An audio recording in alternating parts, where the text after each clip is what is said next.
Meus amigos, minhas amigas, esse caso do Banco Master está deixando os ministros do STF numa situação muito difícil, principalmente o Alexandre de Moraes e o Dias Toffoli. E eu queria fazer uma pergunta para vocês antes mesmo de continuar com o vídeo aqui. Vocês não acham que esses ministros, Dias Toffoli e Alexandre de Moraes, deveriam ser afastados de seus cargos para que eles parassem de interferir nas investigações relacionadas com esse gigantesco escândalo do Banco Master?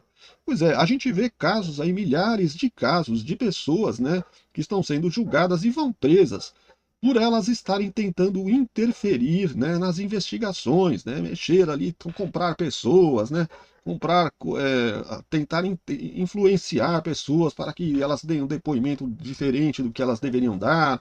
Ou seja, as pessoas tentam manipular, né, as outras para interferir em investigações, usando poder financeiro ou qualquer tipo de poder. E no caso aí, é o que acontece com esses ministros, né? Eles estando de tal maneira envolvidos nesse escândalo do Banco Master, eu acho que o mínimo que deveria se fazer, né, é afastá-los do cargo, pois assim eles não teriam mais poder para interferir nas investigações. Deixa a sua opinião aí, diga o que você pensa sobre isso, pois é muito importante a gente ir raciocinando sobre tudo isso, né? Que país é esse, né, onde ministros envolvidos no escândalo vão julgar o próprio escândalo? Como pode uma coisa dessa, né? Então, pessoal, vamos dar sequência aqui porque a Globo News e principalmente a Malu Gaspar aí vem fazendo denúncia seríssima, né? A gente é complicado, né? Porque a Globo News até agora há pouco tempo aí eles vinham defendendo o Xandão, defendendo toda essa bandalheira do STF, todas as irregularidades do STF, né? E bastou o ex-presidente Jair Bolsonaro ser preso para que eles mudassem de lado aí de opinião, né? Agora os ministros que eram tão intocáveis, né, estão sendo aí bombardeados pela Globo News. A gente fica, né, meio assim, porque, quer dizer, precisou, né, ficaram defendendo e passando pano para todas as irregularidades e agora resolveram, né, falar a verdade sobre os ministros, né? É, a gente fica até chateado com esse tipo de coisa. Mas a verdade é que, queira ou não queira, tarde, né? Antes tarde do que nunca, né? Porque na verdade o que eles queriam era botar o Bolsonaro na cadeia. Agora que conseguiram, agora eles passaram a falar a verdade, né? Então não são pessoas também de confiança esse pessoal da Globo News, mas a verdade é que eles estão trazendo, principalmente a Malu Gaspar, né? Que é uma jornalista que vem se destacando e é diferenciada desse pessoal da Globo News, pois ela sempre, desde que começou ali a aparecer, ela vem denunciando as irregularidades do STF. Então ela é uma jornalista que se diferencia dos outros, mas agora os outros também, né, passaram a seguir-la, né, porque inclusive ela ganhou um destaque aí no Brasil inteiro por conta das suas falas e das suas investigações. E os outros jornalistas, até por verem como ela está se destacando, começaram a passar a segui-la agora, né? Vamos ver os cortes aqui, pessoal, porque tá sensacional. Vocês devem até estar sabendo já. O Xandão, a mensagem que o Vorcaro mandou antes de ser preso, na primeira prisão, né? A primeira vez que ele foi preso, foi, sabe, para quem? Para o ministro Alexandre de Moraes, né? Então está ficando cada vez mais clara a intimidade desses ministros, tanto do Toffoli como do Alexandre de Moraes, com o Vorcaro, que era o chefe dessa organização criminosa, né? Eu não, nem vou falar o que eu estou pensando aqui para vocês, porque eu posso até ser perseguido aí pela nossa justiça, né? Que essa justiça, que se é que pode ser chamada de justiça, né? Vamos lá, pessoal, vamos assistir aqui, porque tá fantástico esse conteúdo aqui. Vocês vão ficar impressionados como está crescendo esse escândalo. Vamos assistir. Otávio, então a gente vai colocar algo um pouco mais complexo, que foi a Malu Gaspar acabou de subir na coluna dela, uma das últimas mensagens que Daniel Vorcaro enviou no dia em que ele foi preso, logo de manhã, e ele enviou aí, não é para a namorada dele, é para o ministro Alexandre de Moraes, do STF, às 7h19 do dia 17 de novembro, quando ele escreveu para o ministro no WhatsApp o seguinte: fiz uma correria aqui para tentar salvar. Alguma novidade? Conseguiu ter notícia ou bloquear? Então, essa é a informação que ele manda para o celular do ministro Alexandre de Moraes, de acordo com as informações que a Malu Gaspar teve. Fiz uma correria aqui para tentar salvar. Alguma novidade? Conseguiu ter notícia ou bloquear? Tá lá. Malu diz que Alexandre de Moraes respondeu logo, mas não é possível saber o que ele disse, isso porque o que se segue são 3 mensagens de visualização única, do tipo que se apaga, aquelas que se apagam quando o destinatário as lê. Olha aí, isso daí é altamente comprometedor, né? Porque que o Xandão mandou uma mensagem que, a partir do momento que a pessoa lê a mensagem, ela se auto-apaga automaticamente. É comprometedor isso, né? Bom, só o fato de ter mandado, né, mensagens para o Xandão na hora que ele está antes de ser preso já é altamente comprometedor. E as mensagens que foram mandadas, né? Olha, é brincadeira. Como é que nós podemos continuar com esse ministro à frente lá do STF, né? Mandando ordem, mandando em todo mundo, influenciando todo mundo, mandando prender, mandando soltar. Que é isso? A troca de mensagens entre Vorcaro e Alexandre de Moraes foram encontradas pela Polícia Federal no celular do Vorcaro, a gente já falou isso, que foi preso naquele dia, às 22 horas, no Aeroporto Internacional de Guarulhos, em São Paulo, quando ele tentava embarcar em um jato particular para Dubai, com escala em Malta. Então, Otávio, horas antes da prisão, então, às 7 da manhã, às 7 horas e 19 minutos... Pede para alguém me mandar aqui para eu ler com calma, para... Ah, tá aqui, achei. Vai, vamos lá, desculpa, Júlia. Eu tô recebendo isso aqui agora também, vamos lá. A gente está dando o que acabou de subir no blog da Malu Gaspar, essas mensagens, a gente estava até agora analisando as mensagens do telefone celular de Vorcaro para o da namorada dele, Marta Greiff, e agora a Malu subiu mais uma mensagem que está em posse que foi descoberta pela Polícia Federal, extraída, é a palavra correta que eles usam, os policiais federais, que foi extraída pela Polícia Federal do celular de Vorcaro, e dessa vez a conversa é com o ministro Alexandre. E aí tem um outro ponto que eu acho importante, já que a gente está falando em altas autoridades, que emerge dos diálogos do Vorcaro com o tal do sicário, que era quem pagava essa gente toda, quem resolvia, né, operacionalizava todo esse método, que é uma mensagem trocada com ele sobre o pagamento a outro site de notícias, que é o Diário do Centro do Mundo, que fez realmente muitos ataques ao jornalismo profissional, depois que foram publicadas as informações do Alexandre de Moraes. Só para dar um adendo aqui, esse site, Diário do Centro do Mundo, ele é um site completamente petista, né? Um site que defende o Lula veementemente, né? Um site focado em fazer propaganda positiva para o Lula e defender o Lula até as últimas consequências. Aí o Vorcaro estava pagando para esse site falar bem dele mesmo, um site ligado ao PT e ao Lula. Que naquele momento estava em negociação com o Vorcaro para uma, entre aspas, parceria. O Vorcaro ofereceu 50 mil reais para o site não falar mal dele, para não falar nada negativo sobre o Master. Aí o sicário disse que o site pediu o dobro. E enquanto eles estão ali naquela negociação, não sabe se vai fechar ou não vai fechar, o site dá uma notícia que o Vorcaro não gosta sobre o Master. E aí o Vorcaro diz uma coisa muito sintomática que me chamou a atenção quando a gente teve acesso ao material sigiloso da Polícia Federal. Dessa vez não hackeei ninguém, tá, gente? Foi por fonte mesmo, trabalho de jornalista raiz, normal. Mas aí está lá na representação, nos diálogos descritos pela Polícia Federal, que o Vorcaro fica bravo, não gosta da publicação da matéria e fala que esses caras não são sérios e que ele vai botar os caras no processo das fake news. Vou botar no processo das fake news. Vou fechar esse site, ele fala para o sicário. Você acha que um cara que fala que vai botar um cara no processo das fake news, ele não tem intimidade total e absoluta com Alexandre de Moraes, que é o ministro que está à frente desse inquérito das fake news? Para ele falar isso, é porque ele manda e desmanda e tem um contato com o Alexandre de Moraes extremamente íntimo e uma ligação que tem um poder de dizer para o Xandão, falar, bota esse cara aqui nesse processo aí, porque ele está aprontando comigo aqui. Então, ou seja, há um jogo de influência aí, uma troca de influência entre Alexandre de Moraes e Daniel Vorcaro. Como se ele fosse dono do processo das fake news, que afinal de contas é comandado por quem? Alexandre de Moraes. Alexandre de Moraes, ministro, cuja mulher fez um contrato com Daniel Vorcaro de 130 milhões de reais para prestar serviços que até hoje a gente não sabe exatamente quais são.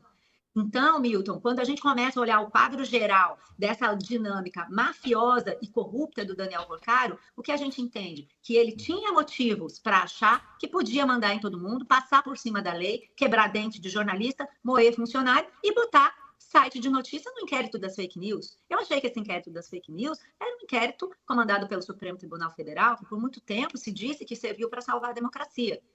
Está parecendo que está há 7 anos aberto.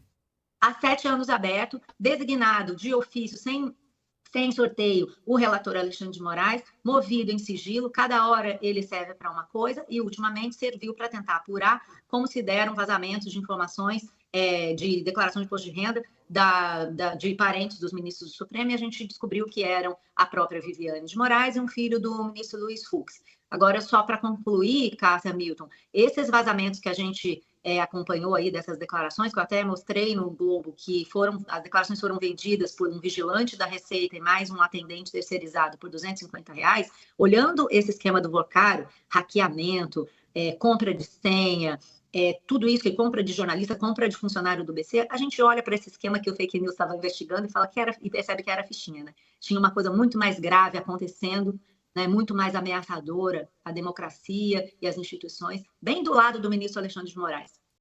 Eu acho que não estava do lado do ministro Alexandre de Moraes, eu acho que estava bem no colo do ministro Alexandre de Moraes, no colo do ministro Alexandre de Moraes e no colo do ministro Dias Toffoli.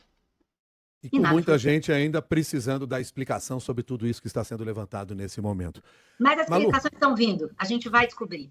Malu sempre disse aqui que não era uma... Deus ouça a Malu Gaspar, que as explicações estão chegando e a gente vai descobrir. Tomara que ela realmente esteja certa. Agora vamos ver a Andréa Sadi aqui também, demonstrando e esclarecendo aí sobre toda essa bandalheira dos ministros. Uma lista de contatos de um grupo político ou de outro. Era suprapartidário e era entre os três poderes. Isso aqui é uma amostra do que tem. Até no material que está sendo divulgado mostra a lista de contatos. A gente até comentou, né, Flávio, hoje mais cedo. Mas nesse caso específico, a lista de contatos do Vocaro significa a influência e poder que ele buscava e em alguns momentos ele conseguia, ele tinha sucesso, obtinha êxito, porque só mostrar que ele era recebido para... Vamos voltar aqui só para mostrar uma coisa para vocês. Repara aqui no que está escrito no texto aí, ó. Mensagens de Vocaro revelam proximidade com Alexandre de Moraes. Tá aí, né? A Globo resolveu abrir o jogo e mostrar, né, o que está acontecendo no STF. No momento ele conseguia, ele tinha sucesso, obtinha êxito, porque só mostrar que ele era recebido, para além de ser recebido no âmbito institucional, ele tinha esse contato pessoal. Acho que isso aqui do feriado, Otávio, mostra isso. Uma coisa é você ser recebido, aí já é minha opinião, isso aqui é o fato. Você ser recebido no gabinete para tratar de alguma questão... Faz parte até, né? Ué, tem que ser, tá na agenda, tá ali, tá tudo público, tá explicado. Outra coisa, e eu estou falando dos casos em geral, que a gente vai ver ao longo da extração desse material, é você ter uma relação pessoal e você ter esse contato com figuras poderosas da República. Ela está falando do Lula. O Vocaro teve contato íntimo com o Lula também e com o Alexandre de Moraes, os dois. Que isso pode ter algum tipo de desdobramento depois, no futuro. Eu acho que é isso que importa. Todo mundo tem amigo, todo mundo tem relação pessoal, mas o quanto dessa influência e desse acesso pode ser depois usado em causas de interesse dessas pessoas, como é o caso do Vocaro hoje, que está sendo julgado pelo Supremo. Durou até meia-noite, que já teria marcado outro. Roda aqui, por gentileza, ó. Aí ela fala, como foi ontem? Aí ele fala, foi bom, foi até meia-noite. Terça teremos outra. Aí ela, que aflição, você fez aquilo? O que? E ela está contando aí sobre uma reunião do Vocaro com o presidente Lula. De aparecer sem ele saber? Aí o Daniel Vocaro responde sim, kkkk, dá uma risada. Ela, uou. Aí ele diz, foi na residência oficial do Senado. Então, repito aqui, para mim o acesso do Vocaro, muito articulado, né, nas altas esferas de poder de Brasília, Ana, eu fico pensando quanto tempo as pessoas levam, né, para conseguir, a gente fala aqui o tempo todo, fulano demora para responder, fulano... E o Vocaro tinha um trânsito livre, ao que parece, pelos relatos dele, pelo menos, esses registros. Porque é importante a gente colocar isso, né? Essas mensagens são de 2025, 2024, não são o Vocaro de hoje, que está preso, né? Foi transferido, está preso e sem saída. Não tem saída jurídica, daqui a pouco a gente vai falar isso para ele. Aqui para vocês sobre ele estava até se gabando, né, de mostrar estava mostrando para ela. Mas ele estava falando num território totalmente seguro, numa conversa íntima com a namorada dele, estava relatando o dia. Agora tem uma morte no escândalo do Banco Master, acrescentando ainda... Agora o nosso amigo William Vac, detonando também os ministros aí, toda essa bandalheira que está acontecendo, né? E agora temos a morte aí do tal do sicário lá do Vocaro, né? Que sicário é o nome dado aí para assassino de aluguel. É brincadeira.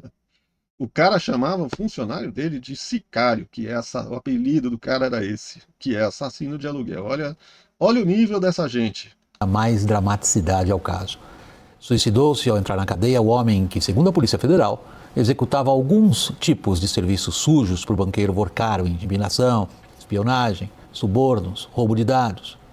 Vorcaro também foi preso hoje, por ordem do ministro André Mendonça, atendendo a um pedido da Polícia Federal e aprofundando a crise do Supremo e ameaçando agora arrastar também a Procuradoria-Geral da República, pois, ao justificar a decisão de mandar prender o banqueiro e mais 4 pessoas, Mendonça deu uma forte bronca pública no Procurador-Geral da República, que tinha se manifestado contrário ao pedido de prisão.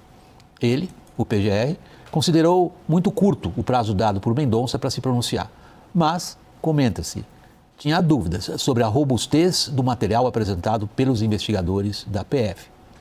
Ocorre que no sistema brasileiro é o Procurador-Geral da República o personagem-chave, caso a Polícia Federal faça em relação a Alexandre de Moraes o que já fez em relação ao ministro Dias Toffoli e confeccione um relatório com material contra o ministro. O que levou Vorcaro de novo à cadeia é considerado apenas ponta do iceberg, mas não há no momento outros detalhes. Mesmo assim, o veneno já é bem forte. Contaminou as entranhas do STF, solidificou suspeitas mútuas entre alas do Ministério Público e alas do Supremo e aumentou o já enorme suspense sobre o que a Polícia Federal, afinal, tem consigo. O ministro André Mendonça tem profundas convicções religiosas e encara a relatoria do escândalo do Master como uma espécie de missão. Por muitos motivos diferentes. Está todo mundo rezando. Aí, pessoal, tá todo mundo rezando mesmo, como disse aí o William Vac, né? Porque a situação dessa gente toda aí tá ficando cada vez mais complicada. E ele estava falando aí do Paulo Gonet, que é o Procurador-Geral da República, né? Que foi colocado, indicado pelo Lula, mas o Lula só indicou esse Paulo Gonet porque houve uma pressão por parte do próprio STF. Esse conluio que existe entre PT, Lula e STF, né, esse sistema corrupto chamado regime Supremo PT, né, então o Gilmar Mendes, se vocês não sabem, o Gilmar Mendes é o mais antigo ali dos ministros e tem uma influência muito grande sobre tudo que acontece lá na corte. E ele indicou para o Lula, né, pediu para o Lula que ele indicasse o Paulo Gonet para ser procurador da República. Foi a primeira vez e na segunda vez se repetiu, porque já é o segundo mandato do Paulo Gonet. Desde que o Lula entrou, o Paulo Gonet está à frente da Procuradoria-Geral da República, indicado pelo Lula a pedido do Gilmar Mendes.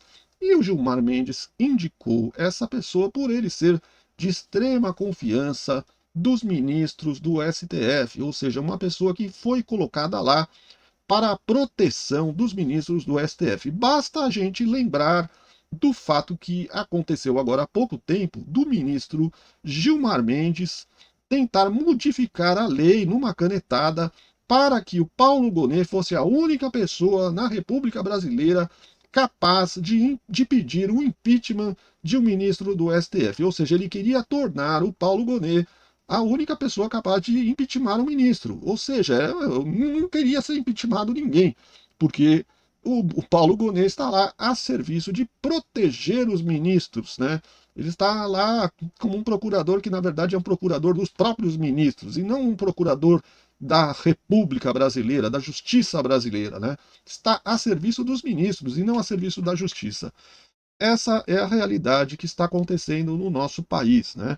E agora o Lula ainda está querendo aí, está batendo o pé, que ele quer indicar lá o Jorge Bessias, né? O Bessias, o garoto de recado da Dilma Rousseff, para ser ministro do STF. Ele já indicou essa bandalheira toda que está lá no STF, ministros que não têm condição nenhuma de estar lá, principalmente o pior de todos, né? O mais desqualificado, né, para o cargo é o Dias Toffoli, né? Um ministro medíocre, né? Medíocre, né? E ele quer botar um outro mais medíocre ainda, que é o Jorge Bessias, né?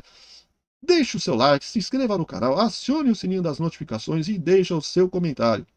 O que você acha de toda essa bandalheira? Será que nós teremos aí um desfecho que traga, né, justiça ao Brasil, né? Será que esses ministros vão terminar sofrendo as consequências dos seus atos? Ou será que vão fazer uma grande pizza gigantesca, né?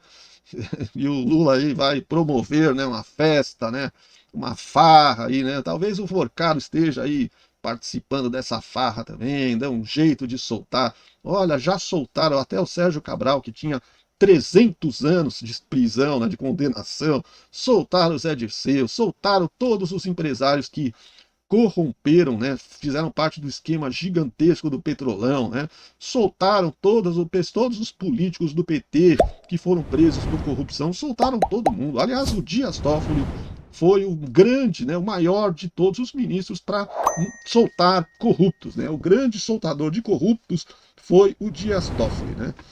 E é isso aí, pessoal. Deixa o seu like aí, se inscreve no canal, aciona o sininho das notificações e deixa o seu comentário. E volta para assistir novos conteúdos. Valeu? Um grande abraço, fiquem com Deus e até o próximo vídeo. Valeu!